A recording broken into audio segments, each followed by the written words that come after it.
Olá, seja muito bem-vindo ao Escândalo da Cruz, eu sou Pierre Alcanfor.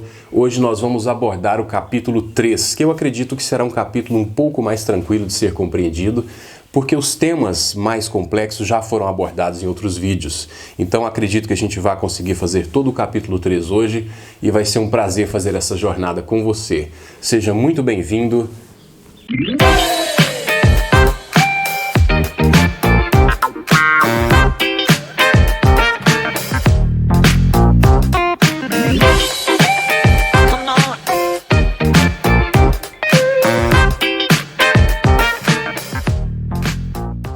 E assim vai o nosso trajeto. Outra vez Jesus entrou numa sinagoga e estava ali um homem com uma das mãos atrofiada. E o observavam com atenção para ver se ele curaria o homem no sábado, a fim de o acusarem. E Jesus disse ao homem cuja mão era atrofiada: "Levanta-te e vem para o meio." Então lhes perguntou: "É permitido fazer o bem ou o mal no sábado? Salvar a vida ou matar?" Eles, porém, ficaram calados. Olhando para eles ao redor, indignado e muito triste por causa da dureza do coração deles, disse ao homem: "Estende a tua mão."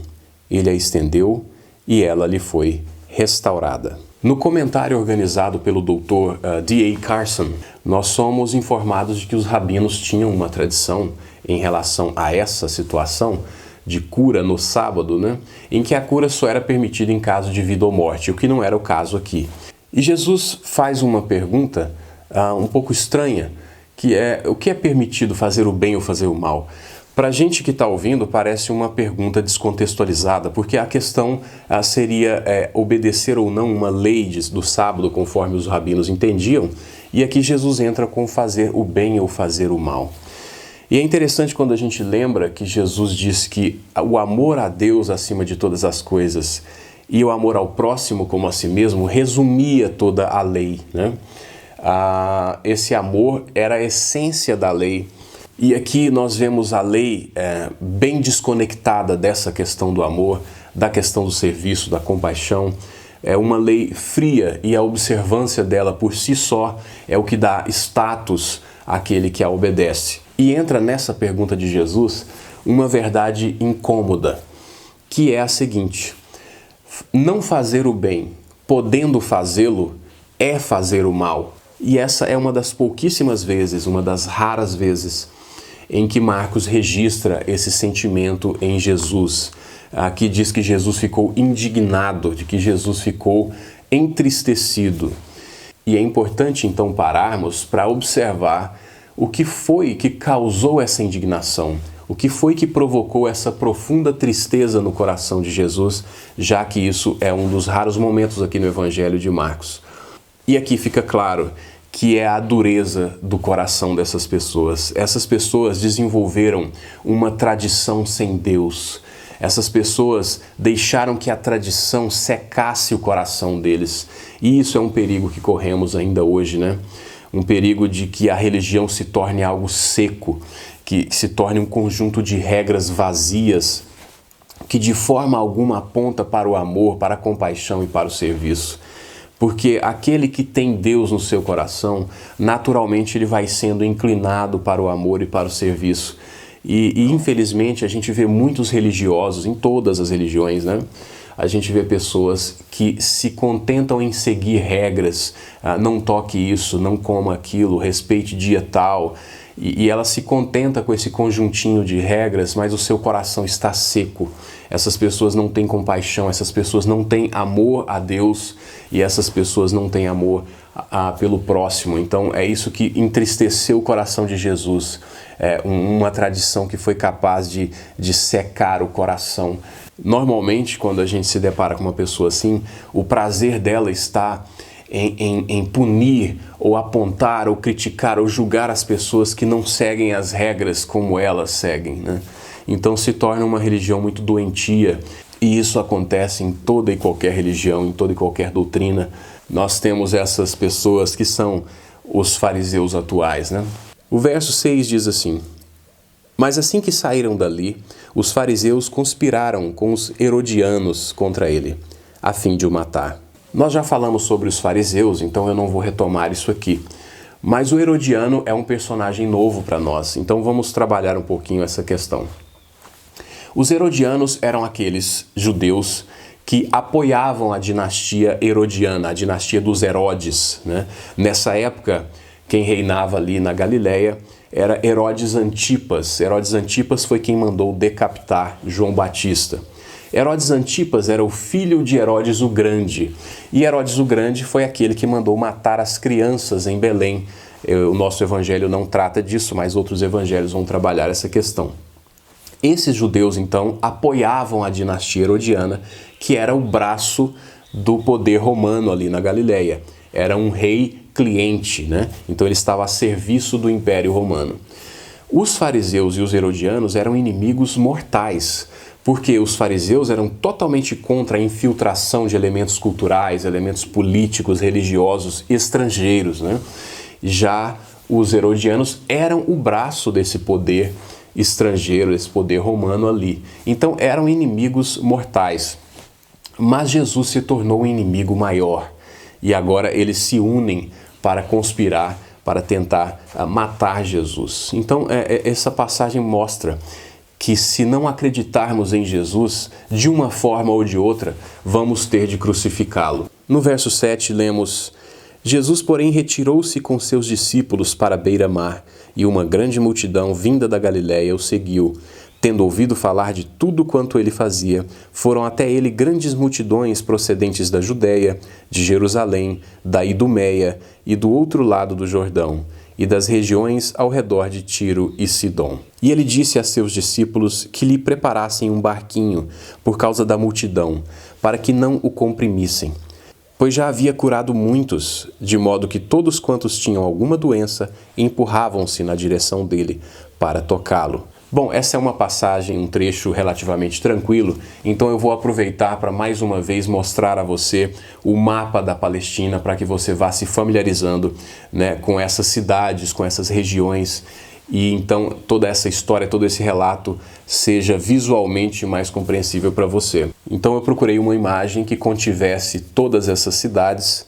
Eu vou deixar um tempo para que você veja, identifique aí a Idumeia, a Galileia, a Judéia, né, a Transjordânia, que é essa região depois do Jordão, a leste do Jordão, Tiro e Sidom, que compõem a Fenícia, atual Líbano e partes ali da Síria. Então dê uma olhada, vá se familiarizando aí com essas regiões, porque todas elas foram palco, né, dos eventos que vão ser aqui narrados. Muito bem, verso 11. E quando os espíritos impuros o viam, prostravam-se diante dele e gritavam: Tu és o Filho de Deus.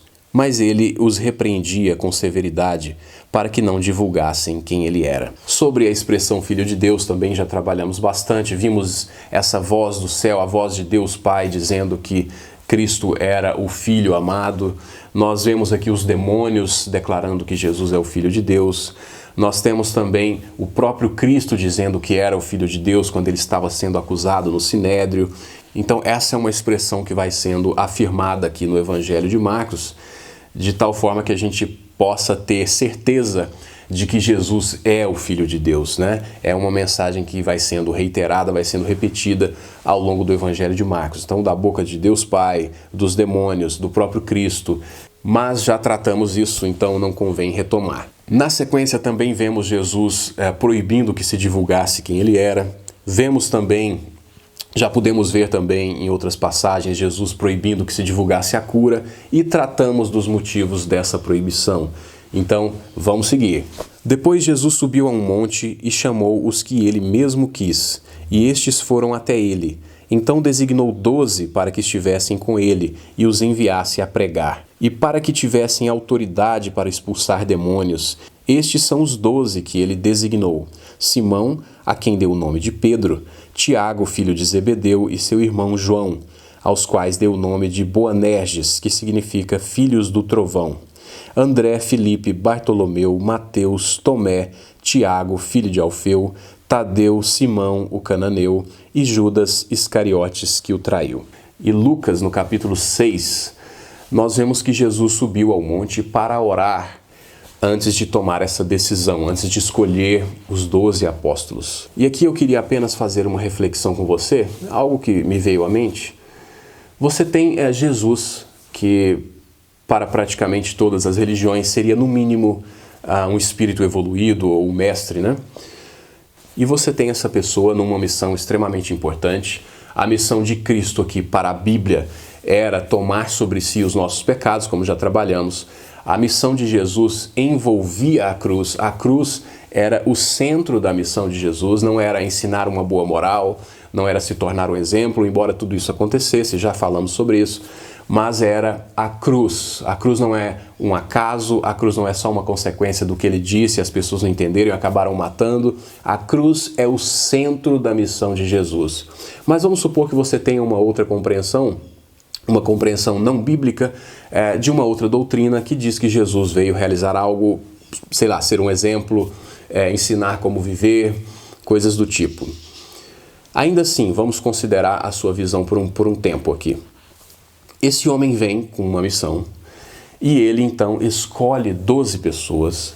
Essas 12 pessoas foram escolhidas da forma como acabamos de ver, com muita oração, com muita sabedoria, a sabedoria dessa pessoa que é Jesus.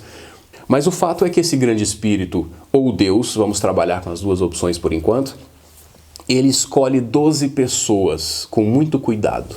Essas pessoas são as pessoas que acompanhariam Jesus. Essas pessoas relatariam tudo o que ele escreveu, ou pelo menos o que nos interessa. Essas pessoas conviveriam com ele, testemunhariam as suas palavras, os seus atos. Elas são o círculo íntimo de Cristo. E então, de repente, quando Jesus morre, essas pessoas relatam tudo errado. Imagine você, que paspalhada seria dessa missão divina, né?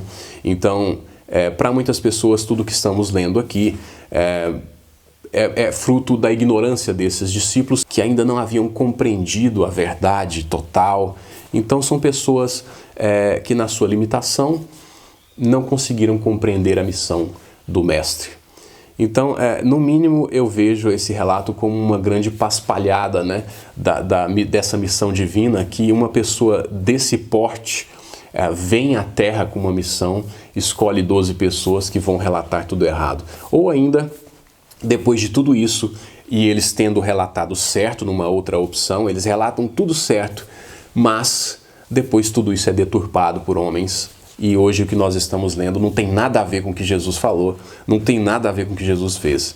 Então é só uma reflexão que eu gostaria de fazer, que pode te dar um pouco mais de confiança naquilo que está escrito, naquilo que foi relatado por esse círculo mais íntimo, as pessoas que foram escolhidas pelo próprio Cristo para relatar e testemunhar tudo o que ele foi e tudo o que ele fez. Termino essa reflexãozinha com uma pergunta. Se esse círculo mais íntimo de Cristo, as pessoas que viveram, que viram o que ele fez, não sabem o que ele é e não sabem o que ele veio fazer, por que eu deveria confiar no relato de alguém que vem muito depois e que vai me dizer o que Jesus queria dizer lá atrás, ou o que ele queria ter feito, ou o que ele fez e ninguém entendeu lá atrás? Então, se eu não posso confiar no relato das pessoas que Jesus escolheu, por que eu confiaria no relato de outra pessoa sobre quem é Jesus e sobre o que Jesus fez? Esses apóstolos são citados em duplas, né? E no Evangelho de Mateus isso fica até mais claro. Eles são citados de 2 em 2, o que leva a crer que eles eram enviados em missões em duplas também. E de fato, nós vemos isso acontecendo nesse Evangelho de Marcos, nós vamos chegar lá, no capítulo 6, nós vamos vendo eles sendo enviados de 2 em 2 para pregar as boas novas, o Evangelho, com sinais, né?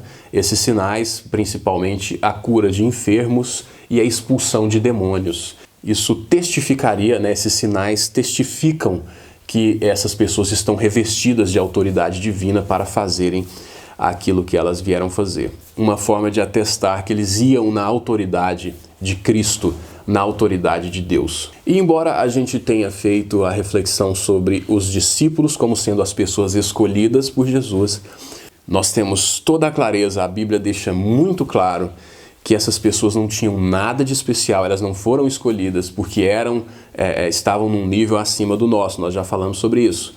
Mas Deus reveste essas pessoas de poder, Deus conduz essas pessoas no ministério delas, e mais para frente nós vamos ver a atuação do Espírito Santo nesse trabalho, para que elas sejam capazes. Então eu não quero que você entenda que essas eram as melhores pessoas do mundo, por isso que Jesus escolheu esses 12. Mais do que qualquer outro evangelista, Marcos expõe as fraquezas, as limitações desses 12 apóstolos. Então, se você continuar conosco, você vai ver Pedro negando a Cristo, você vai ver, por exemplo, Tomé duvidando da ressurreição, você vai ver Judas traindo Jesus e você vai ver Tiago e João sendo totalmente ambiciosos e egocêntricos numa disputa por quem seria maior no reino de Deus. Elas foram tão carentes quanto você e foram tocadas pela graça de Deus como você pode ser tocado.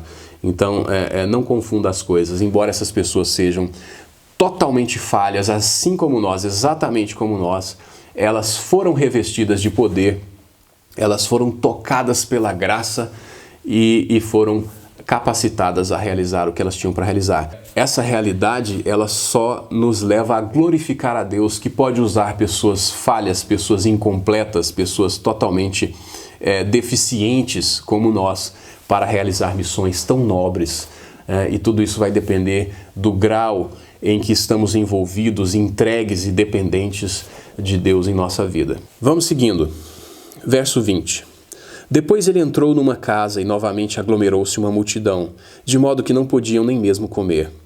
Quando seus familiares souberam disso, saíram para impedi-lo, pois diziam, ele está fora de si.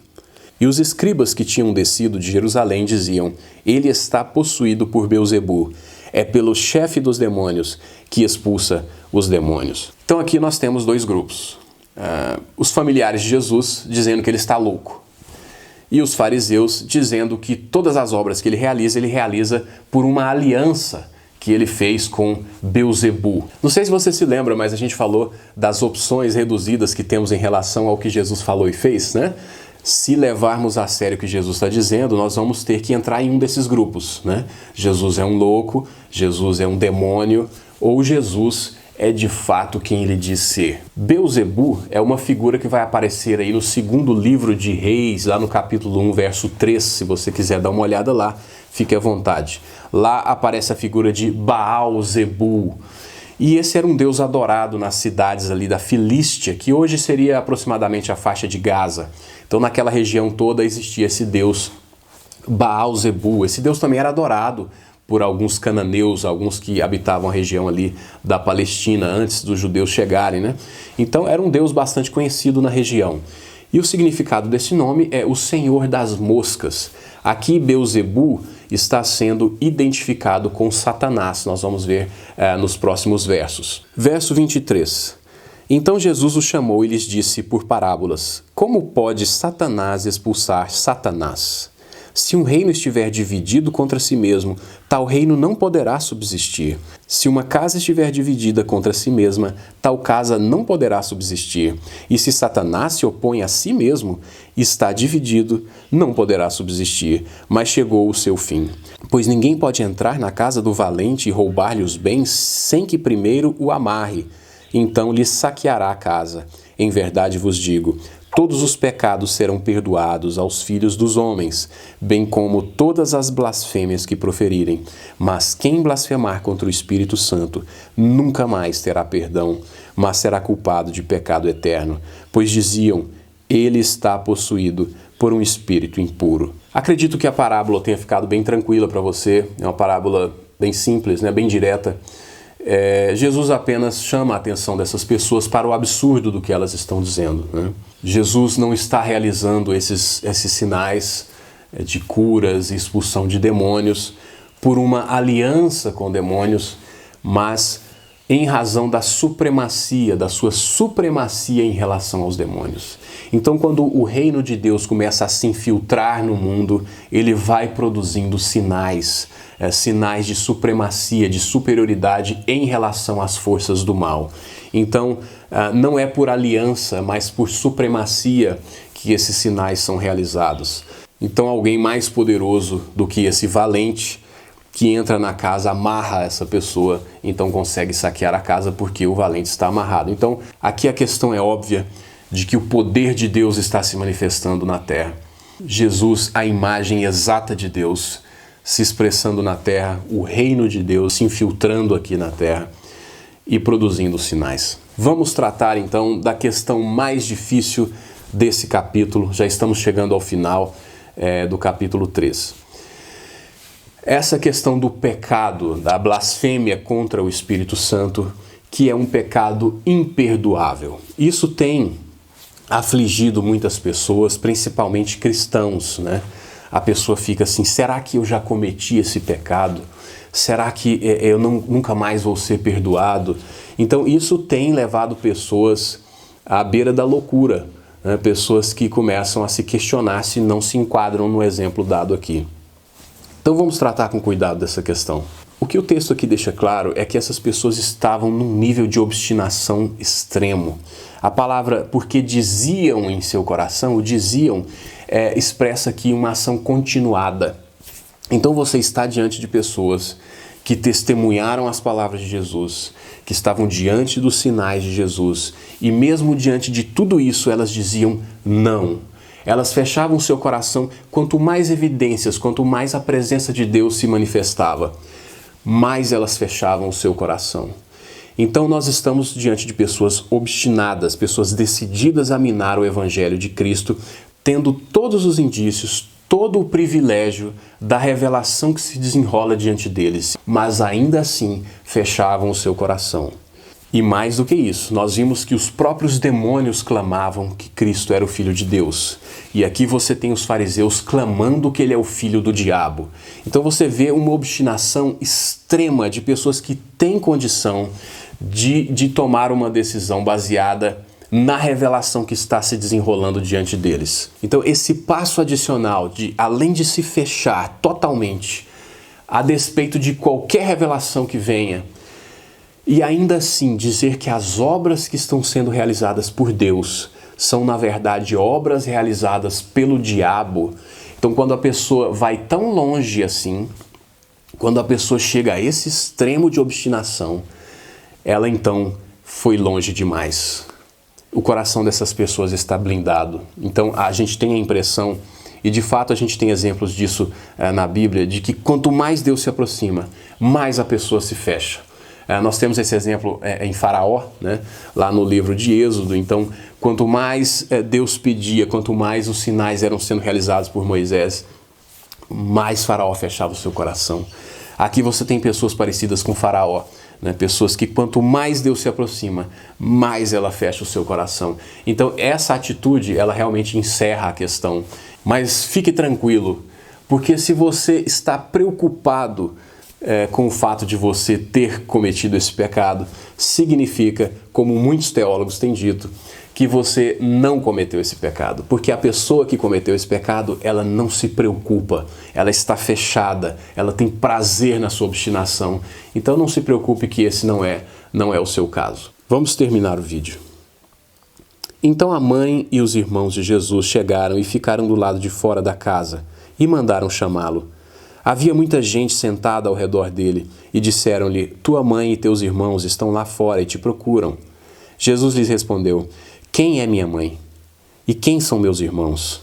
E olhando em redor para os que estavam sentados à sua volta, disse: aqui estão minha mãe e meus irmãos. Aquele, pois, que fizer a vontade de Deus, esse é meu irmão, irmã e mãe. Então aqui a gente vê, né, a família de Jesus se aproximando, provavelmente preocupados com a sua reputação, preocupados com a sua saúde, com a sua segurança, não sabemos ao certo. Mas o fato é que já tivemos o relato de que seus familiares pensavam que ele estava louco, né? Então já temos um indício do motivo dessa visita. Então isso mostra a prioridade, né? A nossa prioridade está em servir a Deus, a nossa prioridade está em seguir o caminho que Ele nos mostra, ainda que a gente sofra a oposição familiar, oposição dos amigos, ainda que a gente sofra essa reprovação, e com certeza vamos sofrer. A pessoa que começa então a seguir os passos de Cristo, a pessoa que se entrega completamente a Cristo, muito cedo ela já vai experimentar essa oposição, essa reprovação, e essa passagem nos dá então um norte de que a nossa prioridade tem que ser servir a Deus, a despeito dessa oposição e dessa reprovação, ok? Maravilha! Terminamos aí o capítulo 3, foi um prazer terminar esse capítulo com você. A gente se vê no próximo vídeo, onde vamos começar, ou quem sabe até terminar, o capítulo 4. Então continue nos acompanhando, dando essa força, acompanhando os nossos vídeos. Tudo isso é feito para você, para que você tenha mais elementos para compreender o texto bíblico. É claro que muitos elementos vão ficar de fora, né? Sempre que termina um vídeo, eu me lembro de alguma coisinha que eu poderia ter falado. É impossível abordar extensivamente, né, tudo o que nós temos para abordar em cada capítulo, considerando o tempo que nós temos e as limitações que eu tenho para apresentar todo e qualquer elemento que foi trabalhado nos capítulos, mas acredito que a gente está levantando, sim, aqueles pontos principais para a nossa reflexão. Grande abraço, a gente se vê no próximo.